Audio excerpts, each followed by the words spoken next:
Senhor, muito obrigado, a Deus, mais um dia de vida que o Senhor nos dá, mais um tempo, ó Deus, que o Senhor nos proporciona para estarmos juntos. E pela tua graça, infinita misericórdia, Deus, pedimos para que o Senhor venha discernir, ó Deus, com o teu espírito, as tuas vontades, o teu querer, o caminho ao qual devemos seguir, que a gente possa, ó Deus, relacionar com o Senhor de uma forma muito mais íntima, muito mais profunda, ao ponto, Deus, de começarmos, ó Pai, a perceber, ó Deus, o teu coração, a sentirmos o que está no teu coração, ó Deus, independente das circunstâncias, independente daquilo que a gente pode ou não fazer, a gente possa, ó Deus, perceber o teu coração e andar, ó Deus, contigo. Nos guia, ó Pai, em tudo aquilo que o Senhor mesmo tem colocado no nosso coração, que a gente tem perseguido, que a gente tem tentado entender. Ó Pai, que o Senhor possa, ó Deus, ó Pai, realizar a tua boa obra em nós, a boa obra que o Senhor começou, o Senhor possa terminar em nós, nos dando, ó Deus, a sabedoria para que a gente chegue na estatura e na plenitude de Cristo, que a gente perceba, ó Deus, ó Pai, a imensidão do que era, ó Deus, fazer parte de Cristo. Essa plenitude, ó Deus, que engloba todas as coisas, tudo que já existiu e existe, tudo nesse universo, ó Deus. Depende da gente realmente entender o que o Senhor tem feito, ó Pai, através de Cristo, por meio de Cristo e para Cristo. Seja isso, ó Deus, na nossa noite, nos dê essa sabedoria, que a gente possa estar caminhando juntos e que a gente, ó Deus, possa ouvir do Senhor, ó Pai. Não só nesse momento, ó Deus, a gente para estar juntos, mas o Senhor fala sempre conosco constantemente, que a gente possa estar dando ouvidos à tua voz em nossa vida, que eu te peço e agradeço em nome de Jesus. Amém. Amém, amém. Sim. O Vinícius até já tinha colocado aí, mas né, quem entrou depois não vai ver o texto aí, para a gente continuar o capítulo 3 de João, seria do versículo 22 em diante. A gente dá o último estudo, do último Eu estudo, coloquei de novo agora, Marcão. colocou de novo? Show. Coloquei, dá para todo mundo ver. Né, da última segunda a gente fez um debate, a gente conversou, mas no último estudo a gente viu a parte de Nicodemos, né? A gente chegou até o final da fala de Jesus com Nicodemos, e aí teria essa segunda parte, vai ter essa segunda parte e agora com João Batista, né, no versículo 22 à frente aí, os discípulos de João com alguns judeus, né, entra aí num diálogo que a gente vai ver. Mas nesse tempo eu senti a necessidade, como o João no Evangelho aborda muito sobre crer e sobre fé e nos dá uma base para isso. Eu queria estar falando aqui rapidamente, né, se a Kelly achar as Bíblias dela aí no meio da mudança, Vinícius me ajudar com o celular aí, eu queria passar falando sobre um pouquinho sobre o que é fé e crença. O que é fé? O que é crer? Né? Qual é a diferença? Né? Um não pode andar com o outro, um depende do outro. Como é que funciona isso? Queria passar isso para vocês, né, de uma forma que até um pouco mais rápida, a gente gastar uns 20 minutinhos nisso. Por quê? Porque o João, desde o capítulo 1, lá, versículo 12, 13, né, ele dá uma base do que é crer. Né? E depois do que ele fala, tudo que ele fala, ele já fala mediante essa base, ele não volta explicando. Mas a gente tem uma dificuldade enorme pelo fato que a gente não pega a obra por completo, a leitura por completo, a gente, até no nosso estudo que a gente está fazendo por capítulo, mas o gostoso seria uma leitura corrida, né? Mas a gente vai perdendo os fundamentos que ele vai colocando e hora ou outra a gente tem que acabar retornando, né, nesses fundamentos que ele já colocou para a gente poder entender o texto, porque se a gente pegar o contexto dele somente, né, aquilo que foi feito somente, a gente não consegue visualizar isso, até porque todos os ensinamentos que a gente teve, né, todos os ensinamentos que a gente já recebeu, sempre foi particionado, né, ou um versículo, ou um capítulo, e a nossa forma de ensino que a gente teve foi baseado nisso, né? A gente pegava um versículo, um capítulo, e desdobrava isso com aplicabilidades para a nossa vida, né? Então a gente acrescentava aplicações nisso, a gente até brincou aqui. Aí, o Vinícius, joga o texto de novo, a Claudine pediu que ela entrou agora, joga aí novamente, fazendo favor. Então, a gente até já brincou aqui, né? Quando fala o sal da terra, a luz do mundo, a gente coloca lá o sal e faz as propriedades do sal. A gente faz um desdobramento daquilo ali. Então, para a gente dar conceitos para aquela frase, em vez de pegar a, o contexto todo e perceber o ensinamento que o contexto está dando, né?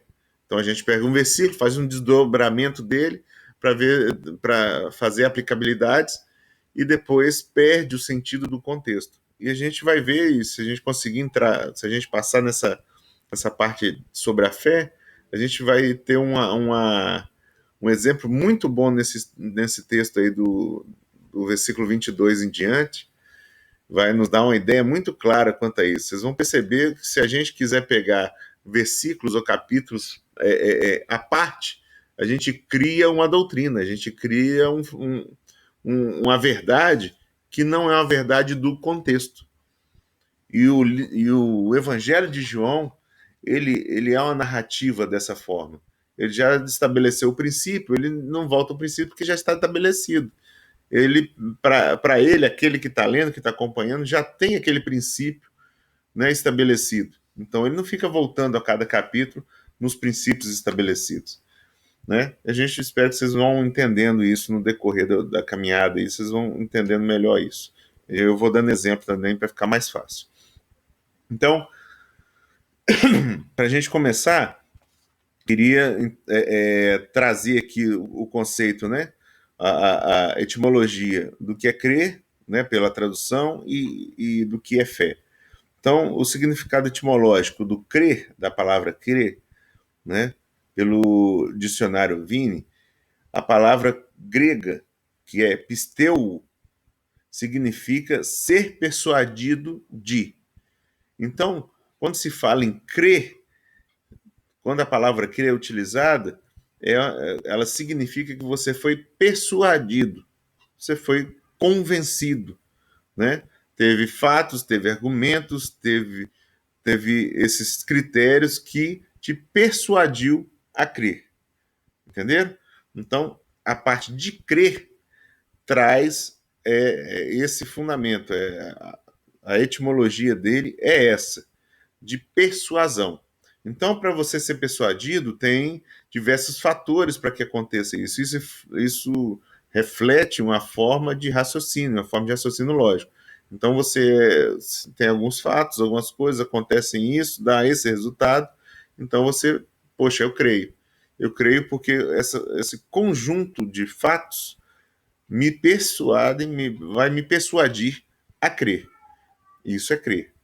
Agora, no dicionário, o termo etimológico de fé, que no grego parece bastante, que é pistia, e no latim fides, remete para uma atitude de fidelidade.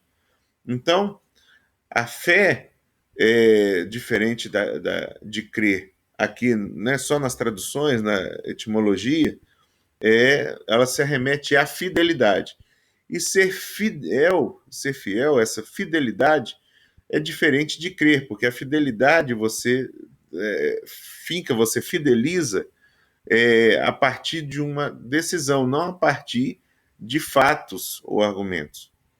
Você, a partir da sua fidelização, você pode provar, colocar fatos ou argumentos, mas a fidelização em si, a fidelidade em si, não depende de fatos, em si de uma posição, de uma certeza. Então, essas duas coisas que acontecem aí são próximas, vocês vão ver que são próximas, mas não são a mesma coisa, que um precisa de fatos e outro não. Então, o crer da fé é isso. Você é persuadido quando está crendo, porque os fatos e argumentos te fizeram entender isso, né? E a gente faz isso o tempo todo, né? A gente vê uma propaganda, vê aquele produto, aquilo é bom, não é, e tudo. O que foi te apresentado te convence, você é persuadido e compra. Então, você creu no que foi anunciado do produto. Talvez depois que você comprou, você vê que não é aquilo tudo. Mas quando você comprou crendo, porque você, né, foi persuadido isso. Agora, a fidelidade, ser fiel, independe do que foi apresentado. Você é fiel. Você, né, a gente vê isso em alguns, né, usando o mesmo exemplo de produtos. Você tem aquele produto que você comprou, uma máquina de costura, por exemplo. A máquina de costura que você tem lá, que foi da sua avó, é muito boa, mas tem várias outras máquinas moderníssimas. Mas aquela não, aquela que possam até te convencer que sejam melhor do que a que você tem, mas você é fiel naquilo que você tem, porque aquilo tem um embasamento. Não é embasamento no fato dela ser boa ou não, mas o embasamento da fidelidade, de te trazer uma história. Foi da sua avó e aquilo é seu, aquilo não só costura, mas te dá lembranças, te dá princípios, entende? Então, esse é o fato de crer e ser fiel, e essa fidelidade, ter fé, né? Começa nesse princípio. Isso só pela língua aqui, só pelas traduções, etimologia das palavras. Mas pela a explicação bíblica já vem diferente. Primeiro, que não tem nada na Bíblia em si que explique o crer, tá? Fala sobre crença, mas fala sobre crer, mas não explica o crer. Na Bíblia você não vai achar nada que explique, olha, crer é, e dois pontos falando.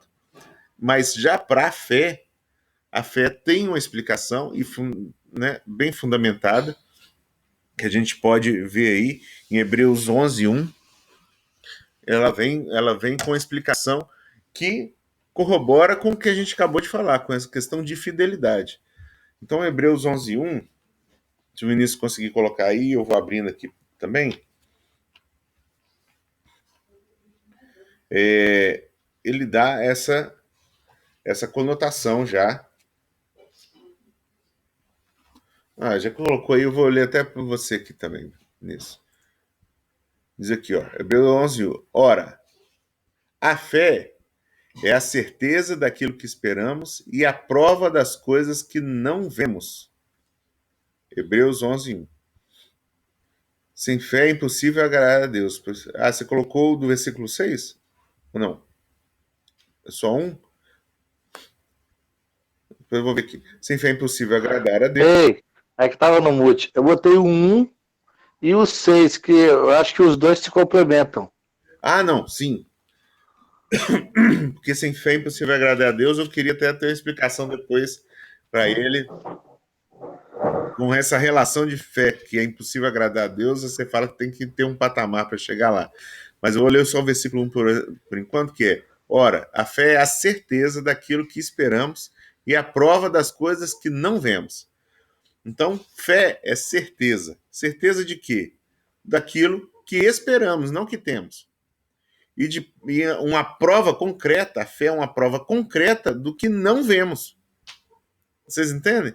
Então, a explicação bíblica para a fé e que corrobora com a etimologia da palavra, que é fidelidade, ela não depende de fatos, ela não depende de provas, ela depende de posição, ela depende de um convencimento que você não convence por estímulos externos, né? Por fatos externos, mas sim uma certeza, independentemente se você pode prová-la ou não, se você pode explicá-la ou não.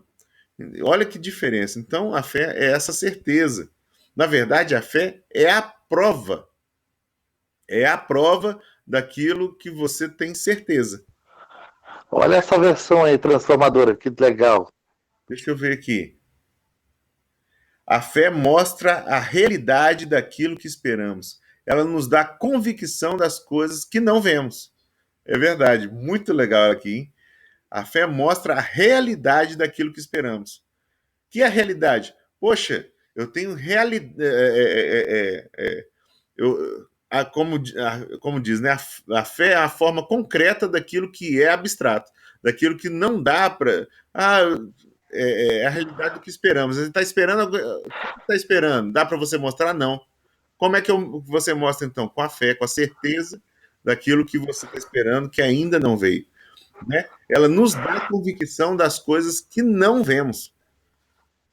Convicção. Então você não muda. Você é imutável na sua convicção. Mas você fala, aí a pessoa pergunta, mas com que prova você tem essa convicção? Não tem prova. Não vai mostrar, porque você não vê. Né? Vou dar um outro exemplo para que a gente entenda isso. Porque a gente está mexendo agora com o que é eterno e com o que é passageiro. Então, para que você possa crer, você tem um monte de artifício, né? Então eu mostro aqui, ó, a Bíblia, essa Bíblia aqui, e é um fato que eu vou falar. Vocês creem que essa Bíblia existe? Todos vão falar que crê. Por que vai falar que crê? Porque vocês estão vendo. Eu estou mostrando e vocês estão vendo. Eu posso pegar, eu posso ver. Ela me dá prova de que existe. Entende? Ela é prova. Mas essa Bíblia aqui é eterna? Quanto vocês acham que essa Bíblia aqui vai durar? 5.000 anos? 10.000 anos? Daqui a 25.000 anos ela está aqui? Ela vai conseguir durar esse tempo todo? 50.000 anos? Vamos colocar assim. Entende? Não, o livro não. O livro não. Mas agora eu vou falar de amor. Eu vou falar, amor está aqui, vocês estão vendo? Eu posso mostrar? Então, alguma coisa palpável para você entender o amor? O Espírito de Deus, por exemplo. Você crê no Espírito de Deus? Onde está a prova? O que eu vou mostrar para dizer que o Espírito de Deus está aqui agora? Mas ele vai durar? Ele vai ser mais do que 5.000, 25 a 50.000 anos? Ele é eterno. Então, você vê o que é concreto, na verdade, é aquilo que não se pode provar, não se pode tocar. E aquilo que acaba vendo e tocando, ele é abstrato, porque um dia acaba. Então, tudo que a gente acaba vendo, tocando, provando, que dá prova, que dá coisas materiais que se traduzam para a nossa percepção, né? Para os meus 5 sentidos, ela, na verdade, ela é finita. Ela tem um tempo. Mas tudo aquilo que é eterno, que dura, ela não vai ter a prova.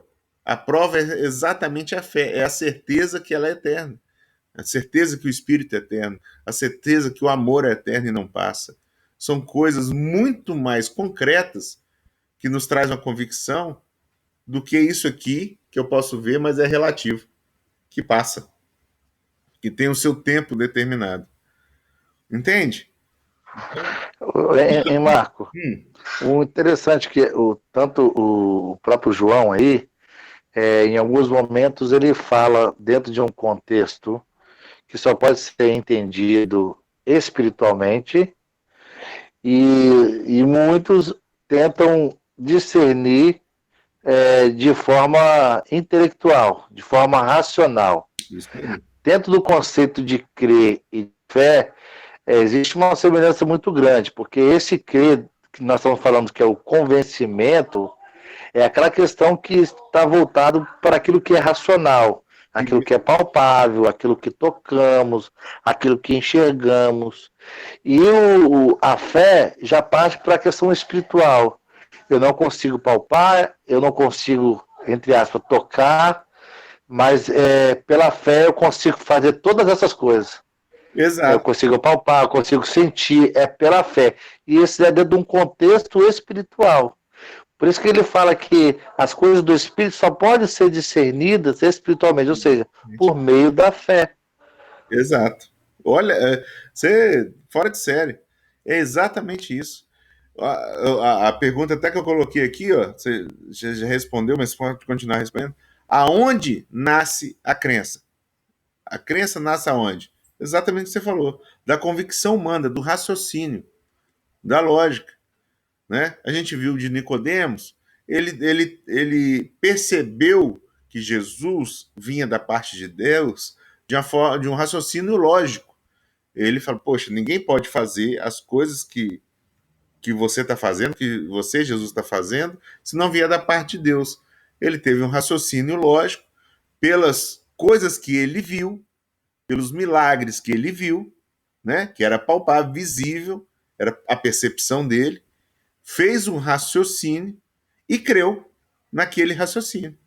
E vem Jesus e fala: não, você tem que nascer de novo. Para você ver o reino, você tem que nascer de novo, porque não é de forma, não é pelo raciocínio, é pelo espírito. As coisas espirituais se discernem espiritualmente.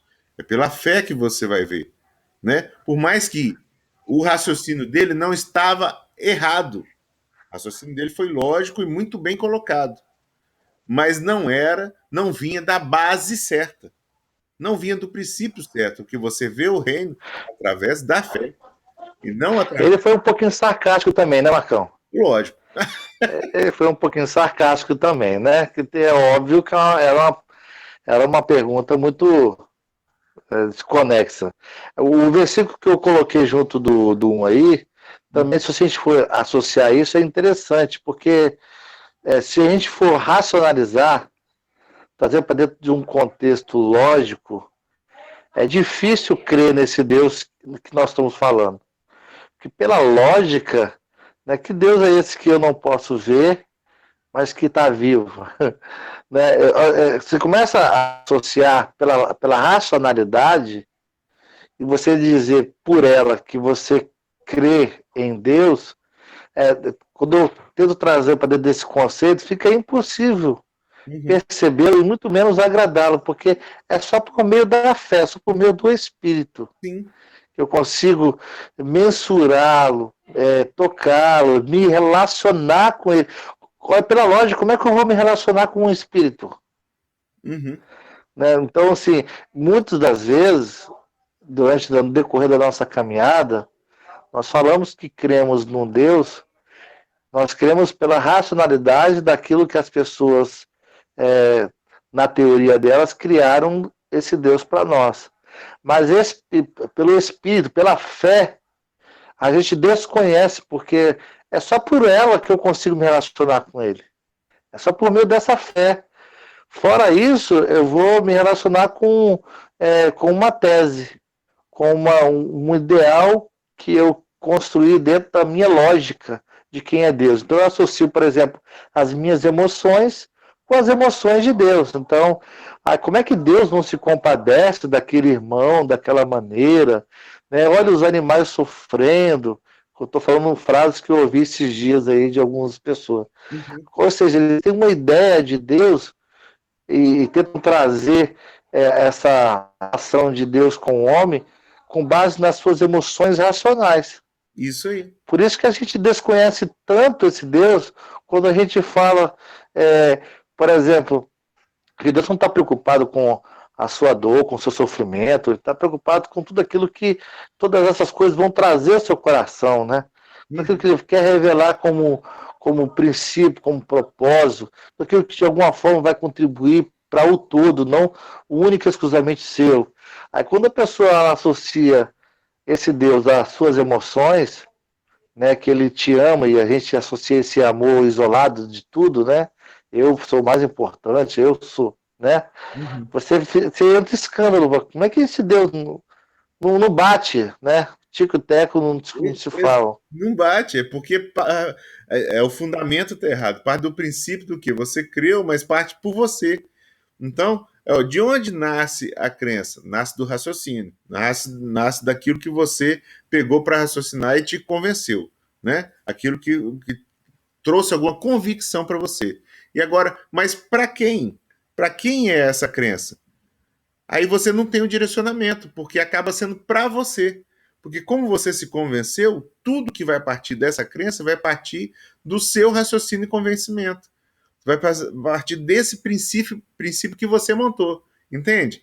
Então você faz uma base, que é a crença. Vamos pegar o que Nicodemos fez, né? Ele montou aquela crença, ele creu naquilo, que Jesus vinha da parte de Deus, porque fazia milagres, e só podia fazer milagres se viesse da parte de Deus. Beleza. Com essa crença que ele montou, ele partiu por que ele tinha essa crença. Ele tomou atitudes a partir dessa crença. Qual a atitude que ele teve? Procurar Jesus. Ir atrás de Jesus. Né? Mesmo ele sendo uma figura pública bem conhecida, de respeito, né, que não poderia estar fazendo isso, porque a religião que ele estava, né, não condizia com esse ato que ele ia fazer, ele teve essa atitude ousada, essa atitude fora dos padrões que ele já tinha, porque ele creu naquela crença lá e foi lá ter com Jesus à noite, escondidinho, mas esteve lá, foi lá ter com ele. E na hora de conversar com Jesus, a crença deles caiu. Por que caiu? Porque ela refletia a convicção dele. E a atitude que ele teve foi uma atitude através da convicção dele. E quando essa convicção, essa base, esse fundamento, Jesus abala ali, ele ficou perdido, ele já não sabia para onde ia. Porque a convicção dele levou ele só até ali. Porque era uma convicção formada pelo seu coração, pelo seu entendimento, pelo seu raciocínio, e não por uma revelação. E aí é o que você fala, né? E que todo mundo tem Deus aí que os ateus falam, né? Nesse Deus não dá para crer, e a gente também não, porque esse Deus foi montado a partir de crenças, e ele passa pelos fundamentos da crença qual foi estabelecido. Poxa, se Deus é tão mal, se Deus é amor, se Deus é isso, por que está sofrendo aquilo, porque tem fome naquele outro? E você parte desse pressuposto da sua crença, da sua base, e não da fé, e não da certeza, e não do fundamento real, do princípio real. Então isso acaba na hora da gente ver, esse Deus que estão falando lá, eu também não creio não. Eu também não, porque é totalmente diferente. Praticamente cada um monta o seu próprio Deus nesse universo, né, de crenças. Mas a gente pega o que é divino, que é incompreensível, que a gente não consegue mensurá-lo, não consegue expressá-lo, não consegue defini-lo, e resume a ele a nossa humanidade. Ou seja, Deus deixou de ser Deus e passou a ser um semideus humano, né? E aí, em vez de a gente tentar recobrar a consciência dessa natureza dele, que é a nós, a gente quer transformar essa natureza de Deus em nós. Como nós. Verdade. Entendeu? Então, até a forma como a gente interpreta a vontade e o querer de Deus, muitas vezes ela se torna equivocada com base na minha relação que eu tenho com Ele. Porque se eu me relaciono com Ele com um Deus humanizado, né, com certeza a compreensão da vontade dele vai estar totalmente distorcida. Quando eu entendo que eu preciso recordar dessa eternidade que ele é, dessa dimensão plena, que não consegue nem mensurar, nem descrever, eu consigo entender o todo de uma forma totalmente diferente. Porque uma coisa parte, quando você entende essa plenitude, você começa a entender o todo. Quando você traz esse Deus para dentro da nossa humanidade, a gente consegue entender ele em porções, né? E essa porção em nós, não é no coletivo. Então, se ele faz diferente no outro, a gente já acha que é um Deus estranho. Porque a gente limitou ele a nós. É verdade, ué. Ué. É por isso. A gente formalizou ele. A origem, o princípio, acabou sendo meu raciocínio em nós. Então não tá, nunca vai bater. Essa conta nunca vai bater, porque parte da minha limitação, parte do meu raciocínio, parte daquilo que eu posso perceber.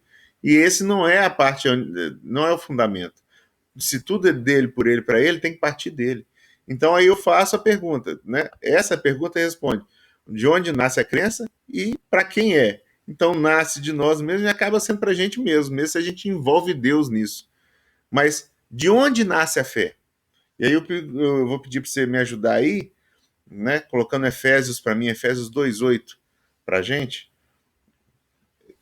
que agora a gente vai ver de onde nasce a fé. E João, né, no capítulo 1, versículo 12 e 13, ele explica isso. Eu só vou dar um outro versículo aqui, mas a gente já viu isso. Então ele já explicou de onde nasce essa fé, esse crer. O crer não é problema. A gente vai ver aqui que o crer, ele é um desenvolvimento até da fé, mas tem que partir desse princípio. Então, de onde nasce a fé? O Vinícius já colocou aí, eu vou ler. Ó, vocês são salvos pela graça por meio da fé, e isso não vem de vocês, é uma dádiva de Deus. Então, de onde nasce a fé? Nasce do meu raciocínio? Nasce da minha percepção? De onde nasce a fé?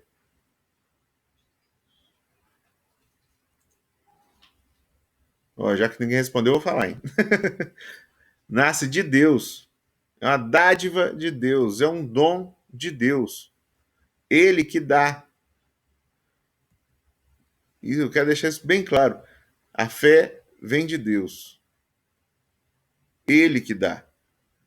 Ele que vai dar para a gente essa percepção. Então, vou ler de novo, mediante o que a gente percebeu agora de onde nasce a fé, vou ler de novo 1 João 12:13, que diz assim, ó, contudo, aos que receberam, aos que creram em seu nome, deu-lhes o direito de se tornarem filhos de Deus. Então, aos que creram no seu nome, deu o direito de se tornarem filhos de Deus, aos quais não nasceram por descendência natural, nem pela vontade da carne, nem pela vontade alguma do homem, mas nasceram de Deus. Então, João já tinha falado isso. Não é pela carne, não é pela descendência, não é por nada que o homem possa produzir, mas é de Deus. A fé vem de Deus. Eu só posso ter fé.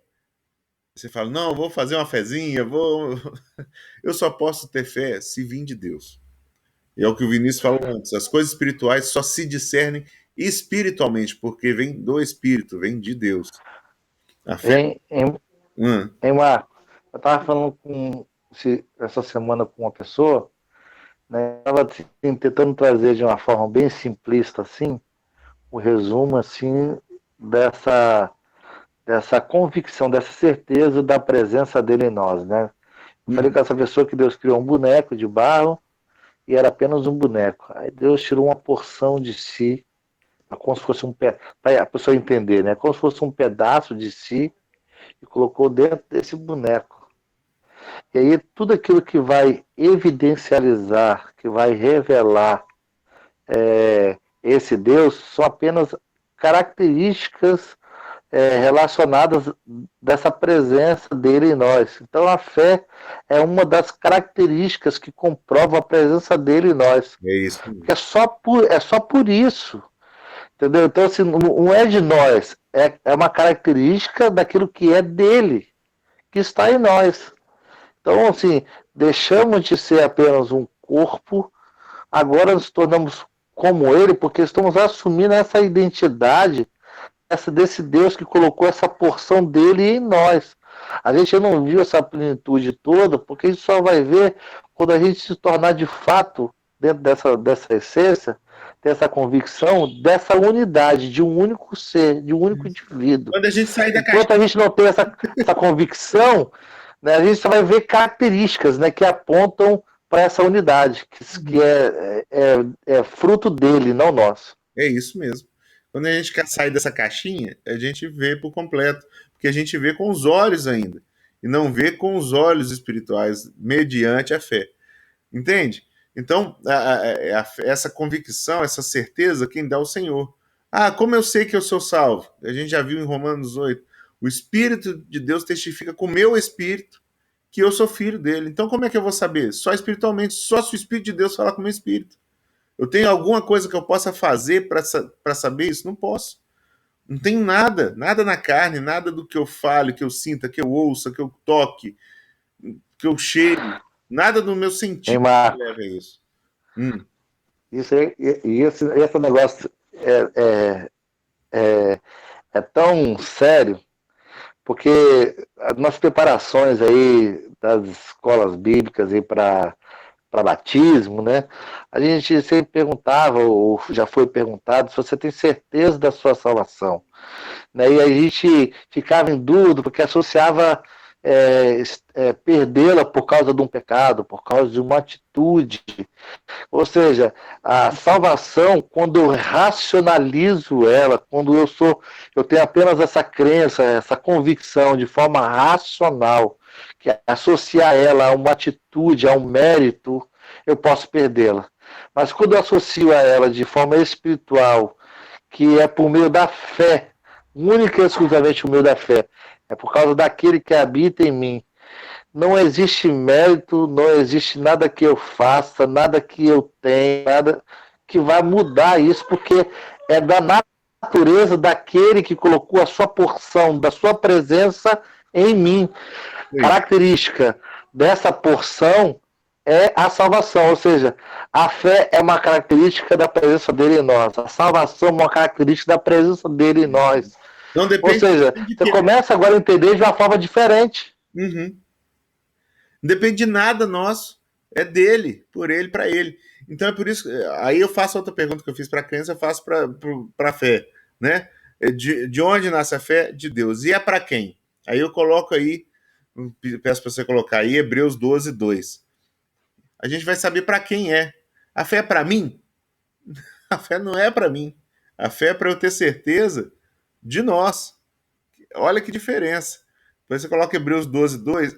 E vocês querendo saber da fé, eu falei só o versículo do que define a fé, e estou falando para quem que é a fé, né? O princípio e o fim dela. Mas, se vocês quiserem depois estudar mesmo, pega Hebreus 11 até Hebreus 12, no versículo 5, ele fala sobre os heróis da fé, fala sobre característica da fé, ele dá uma explicação da fé. Mas quando a gente sabe, não quer saber da fé, é porque não se interessa saber, ou não pega para saber. Né? A gente vai pelos ditos populares, né? Pela fala que já ficou, vou fazer uma fezinha, vou não sei o que, a gente já misturou a palavra fé com a crença, até a fé a gente já já bagunçou ela. Mas não é isso, tá? Então, se vocês quiserem depois dar uma esticada nesse estudo, lê Hebreus 11 todo e até o capítulo 12, versículo 5, vocês vão ver, né, uma conclusão, uma análise toda de fé e mostra ali características de fé. Mas Hebreus 12 diz assim, ó, conversamos, conservemos os nossos olhos fixos em Jesus, pois é por meio dele que a nossa fé começa e é ele quem aperfeiçoa. Ele não deixou que a cruz o fizesse com que ele desistisse. Pelo contrário, por causa da alegria que lhe foi prometida, ele não se importou com a humilhação de morrer na cruz e agora está sentado ao lado direito do trono de Deus. Ele fala o que é a fé. Você colocou outra versão aí, né? Mantenhamos o olhar firme em Jesus, o líder o líder e aperfeiçoador da nossa fé. Então, nessa minha versão aqui, se você tiver aí, você pode colocar também na NVI, o Vinícius, fazendo favor. Se eu não me engano, eu vou falar, mas eu quero ler aqui também. Fala que ele é o autor e consumador da nossa fé. Né? Acho que colocou também. Diz assim, ó. Tendo os olhos fitos em Jesus, autor e consumador da nossa fé. Então, ele é o autor da nossa fé. Autor e consumador. Você colocou, foi mais rápido que eu aqui, Vinícius. Ele é o aperfeiçoador da fé. Ele é o porquê da fé existir. A fé vem de Deus para mim, é um presente, e pela fé eu sei, porque é pela fé essa certeza, eu sei quem é Deus, eu sei quem é o Filho de Deus, e eu recebo essa fé exatamente para entendê-lo. Não é para que eu monte uma crença, não é para que eu ande direito, é para eu entendê-lo. Ele é o autor e consumador da minha fé. É dele que vem minha fé e é por ele que eu tenho fé. Ele aperfeiçoa essa fé. Por que ele aperfeiçoa? Porque através dele que eu vou entender cada dia mais essa plenitude da fé. E a gente vai ver como a gente aperfeiçoa a fé aqui, e aí a gente pode usar até a crença. A gente vai conversar sobre isso. E quando ele dá o restante do versículo aqui, em Hebreus, ele dá um exemplo de Cristo, de Jesus Cristo, usando a fé. Como ele é autor e consumador da fé, ele usa a fé. Ele fala, ele não deixou que a cruz fizesse com que ele desistisse. Por quê? Racionalmente, a gente até brincou aqui, né? Jesus não era sadomasoquista, não gostava de apanhar, não gostava de ser torturado, e não, ele pede ao Pai, afaste de mim esse cálice, mas seja feita a tua vontade, mostra a sua humanidade, fala que, não, que a cruz não era um desejo de morte, mas era um princípio de amor, era uma obediência em amor. Então fala, né? Não fez com que ele desistisse, pelo contrário, por causa da alegria que lhe foi prometida. Porque ele passou por toda aquela tortura? Porque ele sabia se ele fizesse aquilo, o Pai faria com que os seus irmãos o conhecessem como Cristo, o conhecesse como filho, o reconhecesse até o Pai como Pai. Porque até então a gente só via Deus como Deus. A gente não tinha noção de Pai. Então, essa alegria, ele tinha essa fé, essa certeza que os seus irmãos iam ter os olhos abertos, iam reconhecer o pai, reconhecer a família, reconhecer ele como irmão, que ele passou por toda essa dificuldade por causa da alegria. Ele não teve alegria na dificuldade, mas ele teve alegria no resultado que a dificuldade ia dar, porque era por esse meio que os irmãos dele iam reconhecer. Entende? Então, a fé é exatamente isso. Nos faz fazer coisas que parecem, na forma física, insanas. Porque nós estamos baseados não nos fatos. Porque no fato, isso eu quero que vocês entendam. Pelo fato, Jesus foi derrotado para os judeus, para Satanás, para todo mundo que viu Jesus crucificado na cruz. Ele foi derrotado. Ele estava morto porque ele estava pregado como ladrão, foi bacana, fez um monte de milagres, mas estava ali morto diante deles. Os fariseus, os judeus, os sacerdotes na época, você não é Deus? Então desce daí, mostra pra gente que você tem poder, desce daí que a gente crê em você. Então eles queriam fatos. Eles queriam fatos. E o fato que estava ali é que ele estava morto, que ele estava morrendo. Eu não me canso de dizer que essa é uma estratégia tão clara do diabo e ela é tão efetiva até os dias de hoje, porque a única coisa que combate a fé é a dúvida.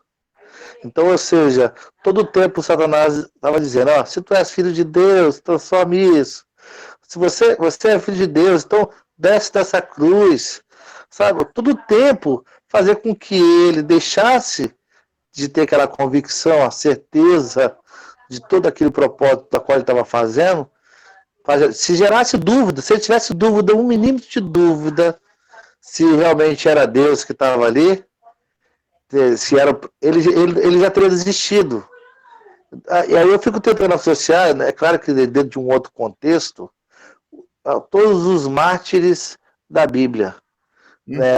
Hebreus 11 aí vai falar de um monte deles que morreram por meio da fé. Se esses homens, eu estou trazendo um contexto humano, dentro dessa convicção que eles tinham a ponto de morrer, eles tivessem dúvida, eles teriam desistido como nós. É isso aí, é por isso que eu vou te complementar. A dúvida não combate a fé, combate a crença. Porque a crença traz dúvida, a fé é certeza. Então não traz dúvida. É isso, muitas vezes, quando a gente é confrontado aqui no que a gente conversa, é porque a gente tinha uma crença e a nossa crença é abalada. E a gente vê, pô, por que nossa crença é abalada? Porque ela não subsiste diante da fé. Ela não diante de uma certeza, a crença não subsiste. Onde tem dúvida? Onde não tem certeza. Então, quando tem certeza, não existe dúvida. Não existe dúvida. É esse o fundamento. A dúvida só vai abalar quem? Quem crê e não tem fé. Porque se tem Boa, certeza, não abala mais. verdade. Como É é que. igual conhecimento, né? Quando a gente aprende algo de fato, a gente nunca mais esquece, Nunca mais. né? Como você. Agora eu pergunto para vocês, né, como a gente rejeita a fé se não é de mim que vem? Quem dá é Deus. Entende? Como é que É a gente. impossível, né? Não é impossível. Como é que a gente Se a gente for trazer pela lógica, é impossível. possível? Porque quem dá é Deus. Quem deu essa certeza é Deus. Como é que eu tiro então? Eu vou ter que falar, então Deus tira porque eu não estou querendo usar a fé. Não existe. Não existe. Porque não vem. Agora, olha que loucura, né? A gente fala que, o contexto do Bíblia fala que sem fé é impossível agradar e tudo. Uhum. Só que ele nos pede, em muitos momentos, um culto racional. Sim. Aí que. Olha que, Perfeito, Vinícius. Não, não olha que doideira. é perfeito. Aí você fala de sério. Exatamente isso. Agora, né? Como desenvolvemos nossa fé?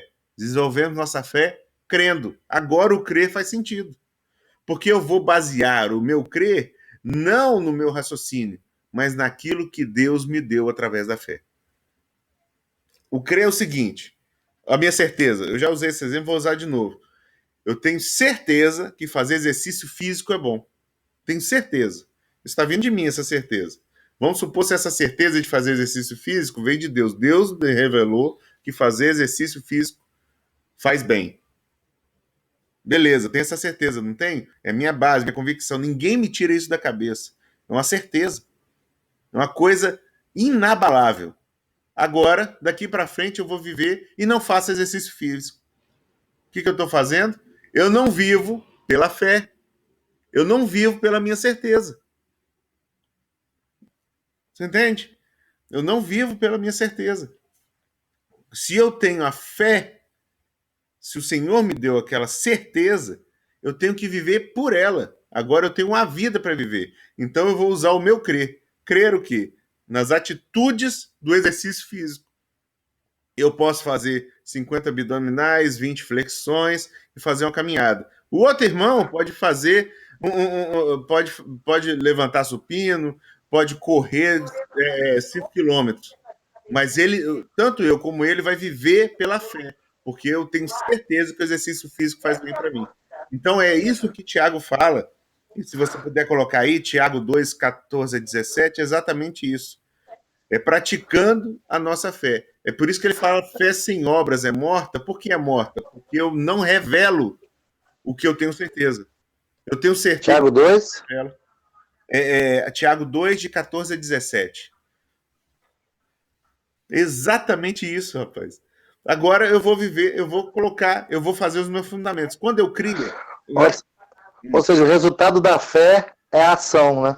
Exatamente. Porque se você tem certeza, então por que você não está vivendo essa certeza? É igual, é igual você fazer um fundamento, cavar um buraco, fazer aquele alicerce profundo e construir a casa do Construir um lado. barraco. É. Ou construir um barraco. Não faz sentido. Se você tem certeza, então você trabalha em cima da sua certeza, você anda em cima da sua certeza. É isso. Né?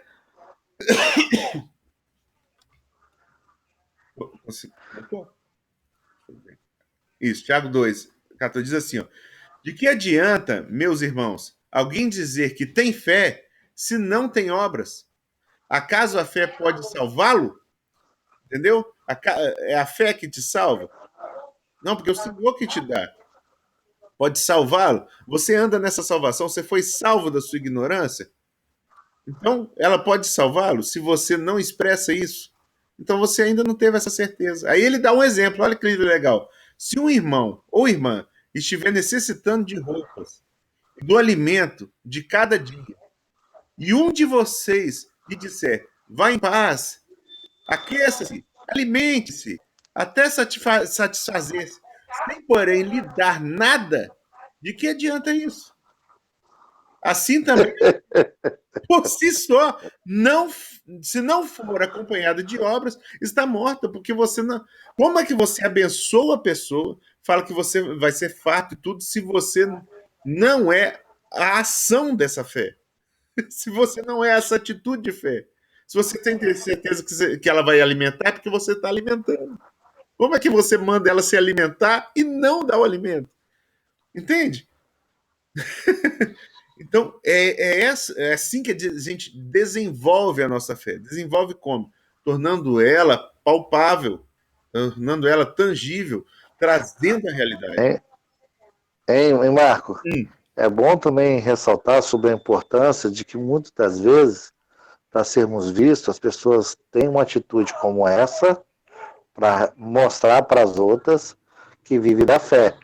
Ao Aham. contrário daquela que, por causa da fé, mesmo que ninguém veja, ela passa todas essas coisas porque ela não consegue negar essa natureza, essa verdade, essa Sim. convicção, essa certeza de que esse é o modo de vida dela.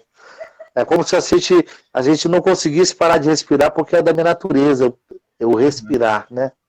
Ao contrário de eu querer mostrar para as pessoas, né?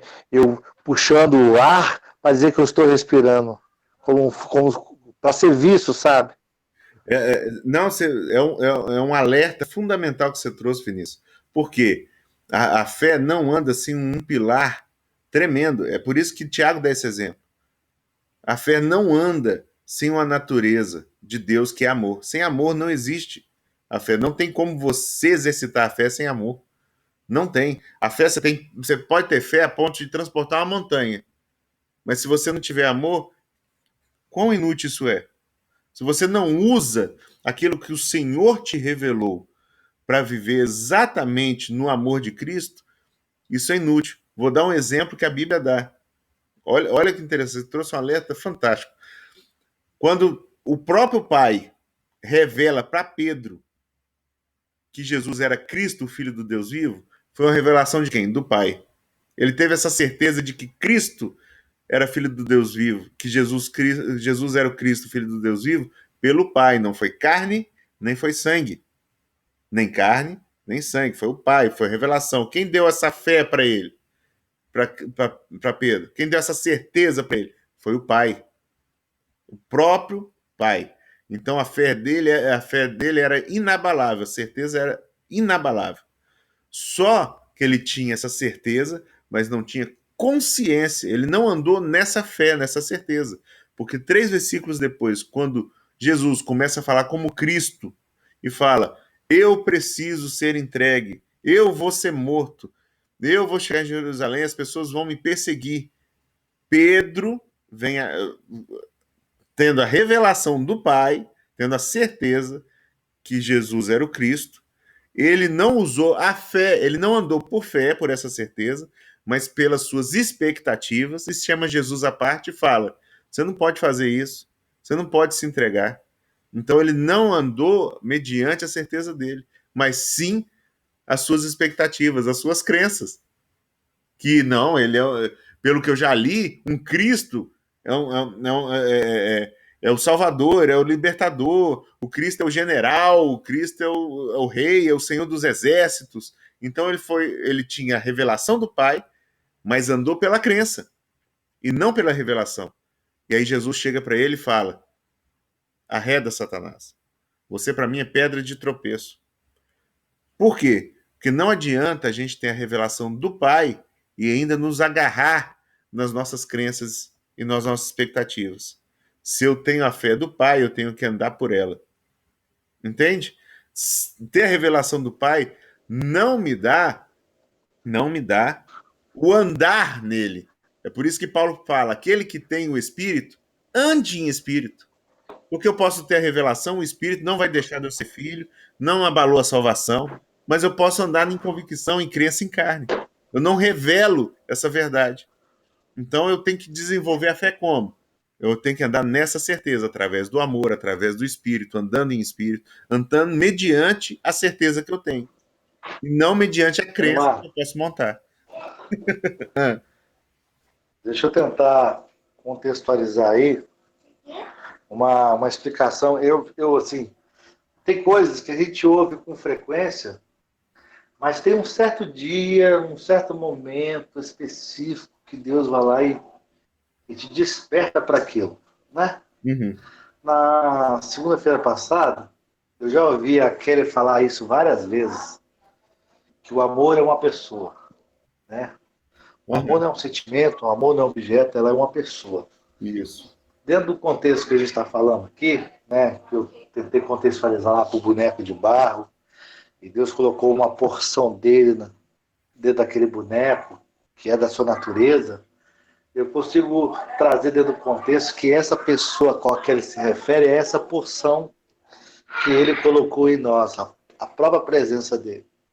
E a característica do amor é a fé, é o perdão, é todas essas coisas que a gente está falando aqui que apontam para uma característica que revela o quê? O amor. Ou vice-versa. O amor revela todas essas coisas, ou seja, essa pessoa de Deus em nós revela todas essas coisas. É por isso que tira, quando a gente entende isso, tira todo o mérito nosso, né? Ah, porque o irmão é bonzinho, porque o irmão, né, é misericordioso, é porque, sabe, ele foi criado. Não, não tem mérito nosso. É simplesmente por causa dessa pessoa, o amor que está em nós. Porque até amar não é de nós mesmos, vem dele. Bem dele. Então, assim, o que a gente está falando, né, todas essas características de crer, de perdoar, de ter fé, né, de ter essa convicção, de viver de acordo com isso, ele é apenas uma característica, um resultado dessa pessoa, desse amor em nós. Uhum. Se eu conseguir contextualizar aí para facilitar. Não, sim. A gente tem. É por isso.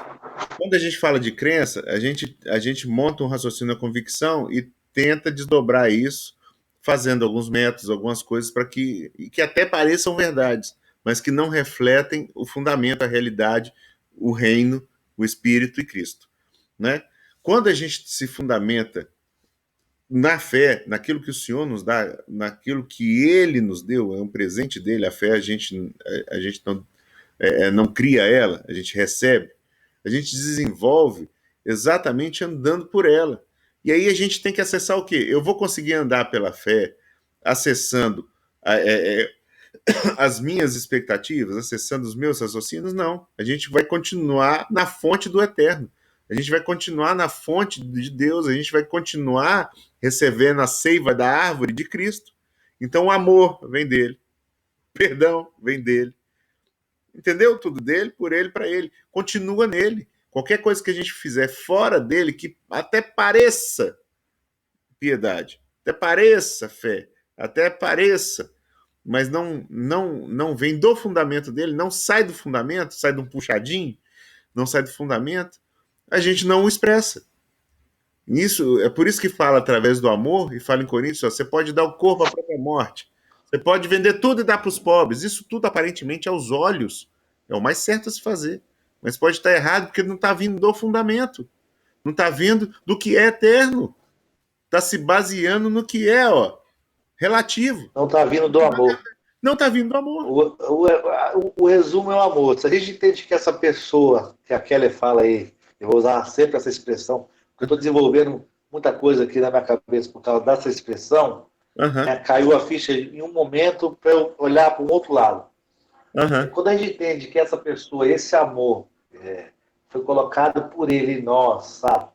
Para que a gente comece a revelar essas características, ou seja, todas essas coisas que a gente acha que é virtude, ela só passa a ser virtude com base no amor.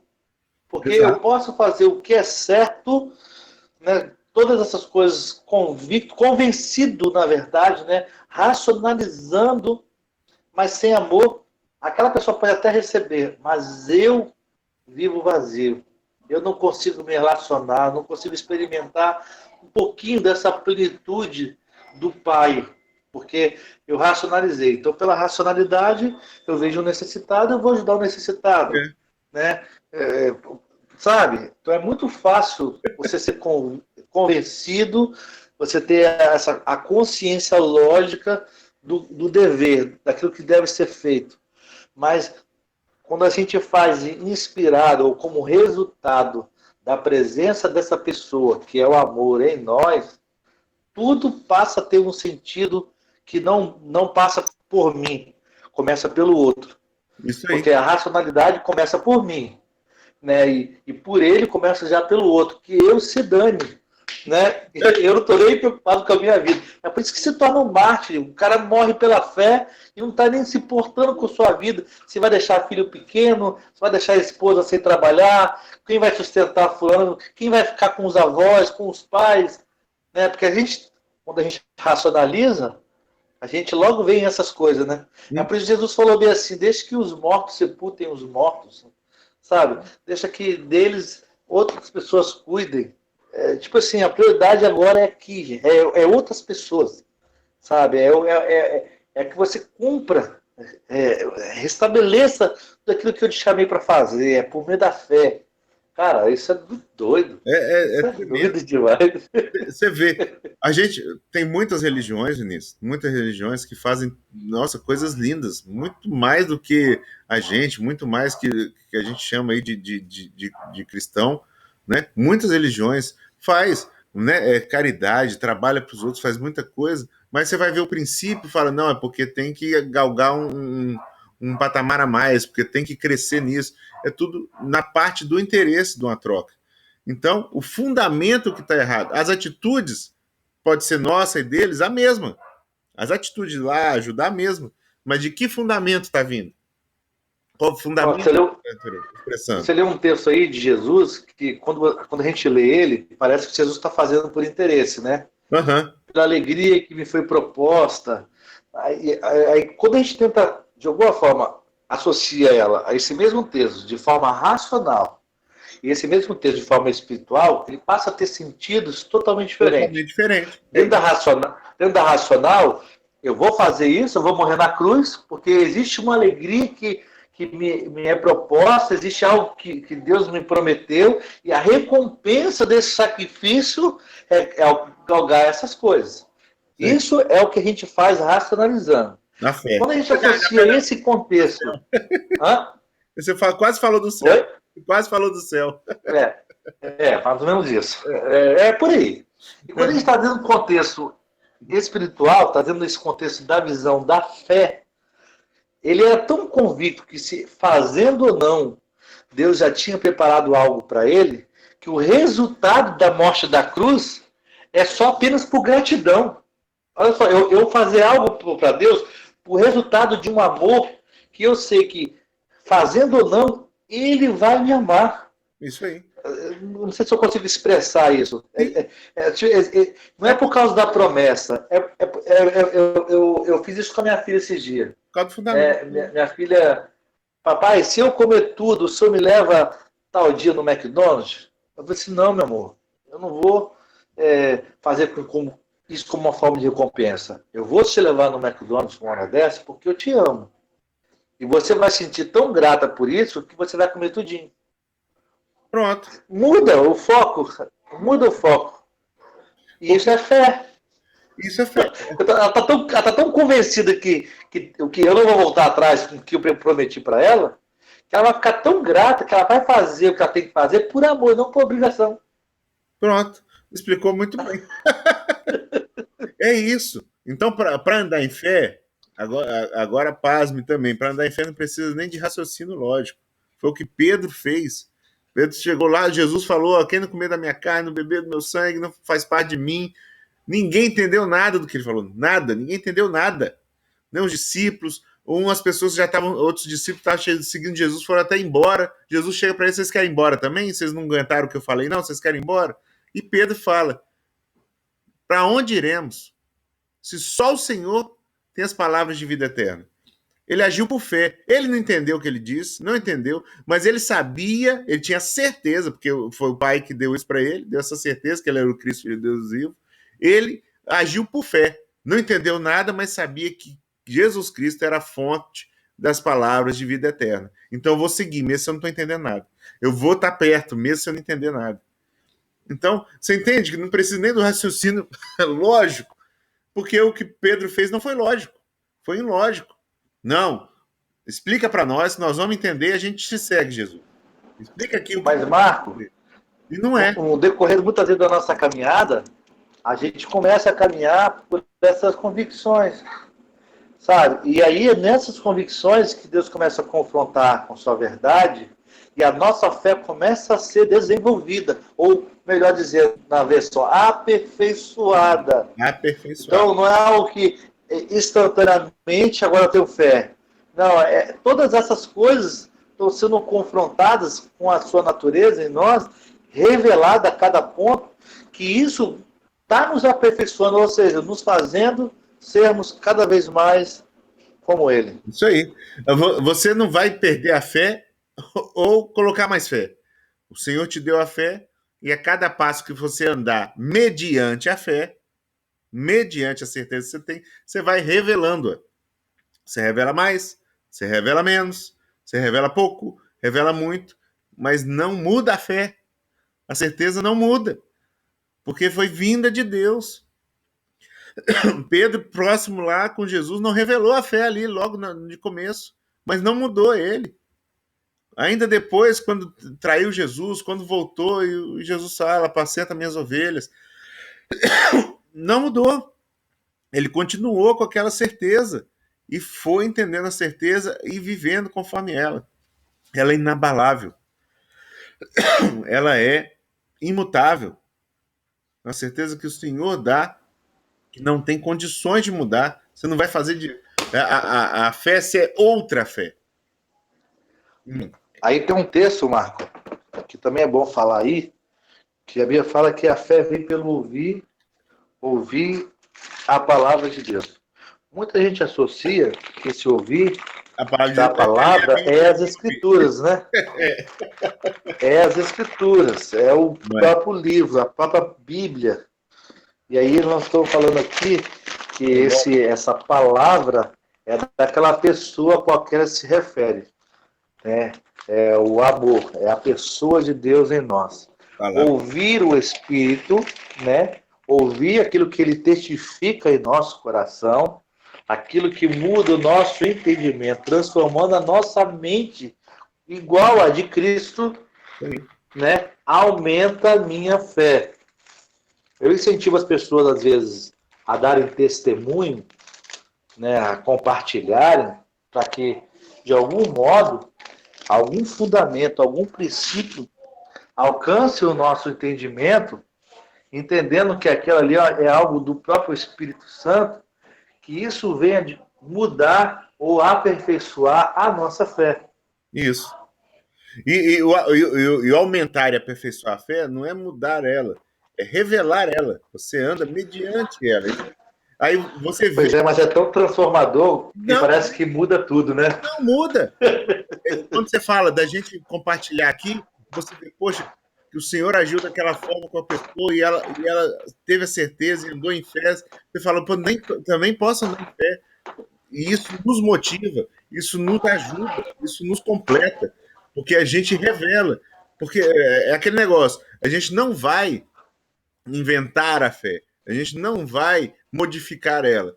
Nós somos as ovelhas, e as ovelhas ouvem a voz do pastor. Quem são as minhas ovelhas? As minhas ouvem, nós vamos ouvir a voz. E aí a gente vai caminhar por essa voz.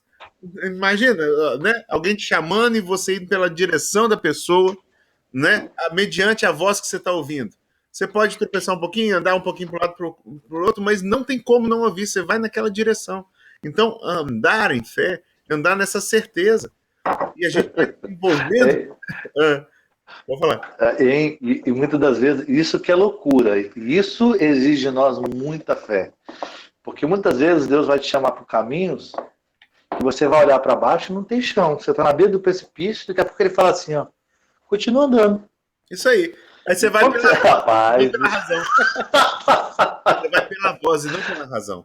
A certeza Exatamente. Dá para ter uma dimensão do que é fé. é isso aí. E essa é a certeza. Independente da circunstância, tá tudo explodindo do lado e tudo você está andando, porque você tem a certeza da voz. Você ouviu a palavra, o Logos, aquele que era desde o princípio, que é Deus. Então você ouviu. Essa é a fé.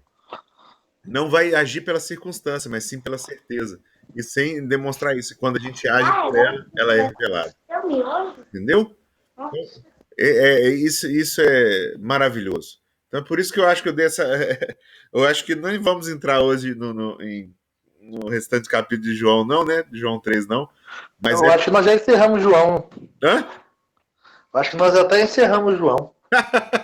Nós estamos começando a entender por que ele está falando, do modo que ele está expressando. Porque se a gente Essa, entender isso, essa base aí é a base de tudo. de tudo.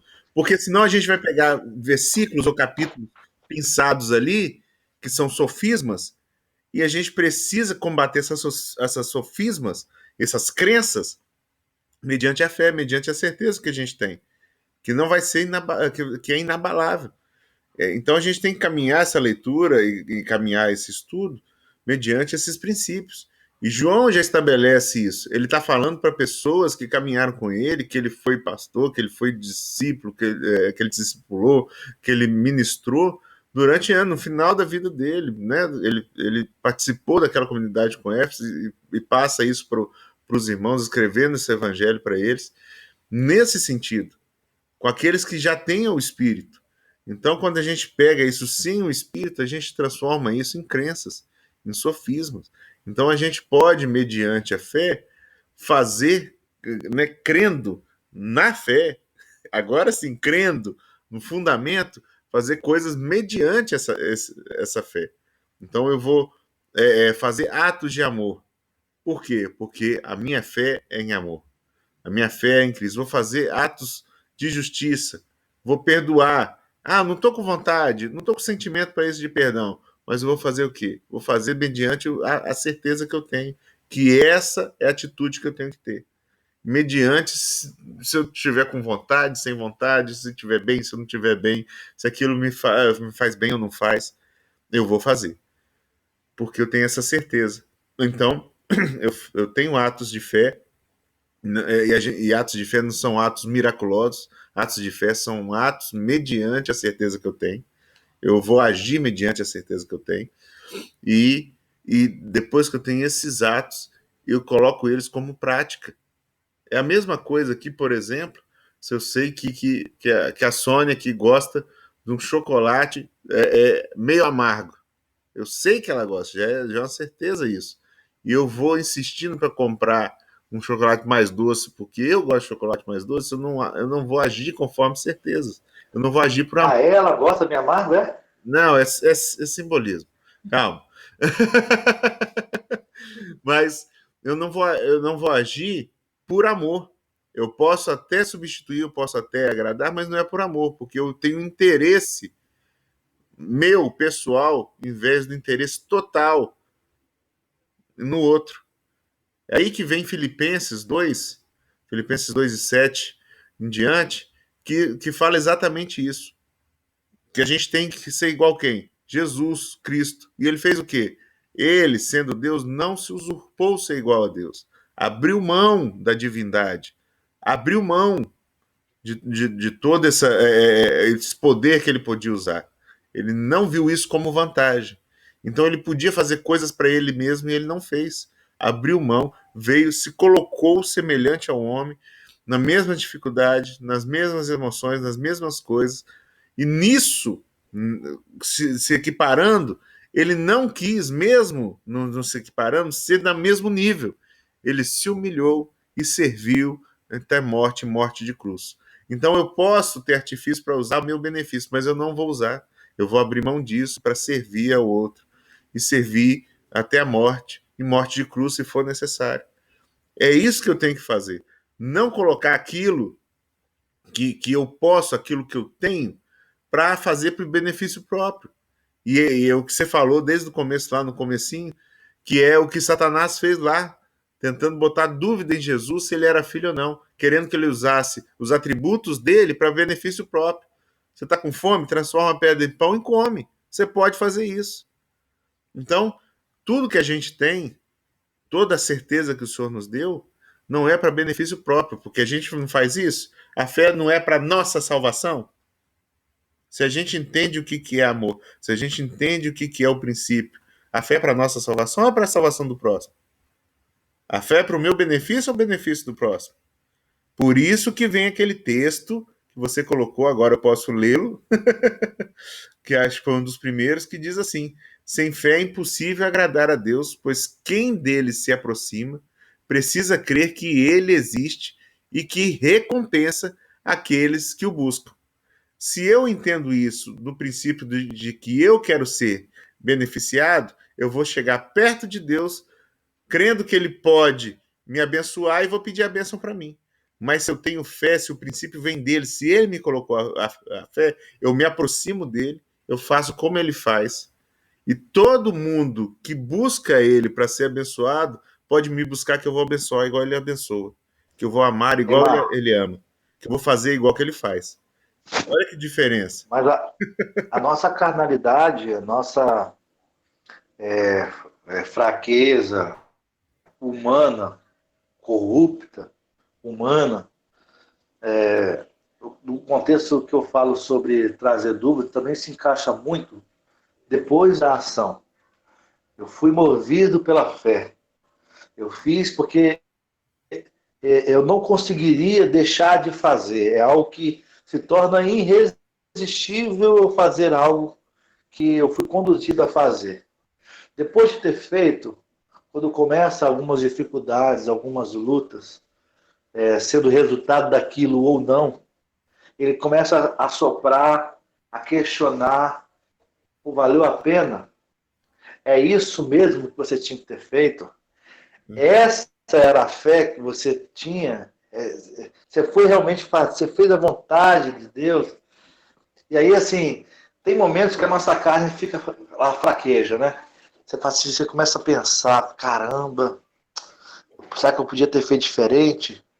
E aí daqui a pouco, ao mesmo tempo que vem, passa um outro dia, você está tão convicto novamente. Essa oscilação, sabe, após o ato, eu entendo isso que é uma guerra que vai ser travada até o fim.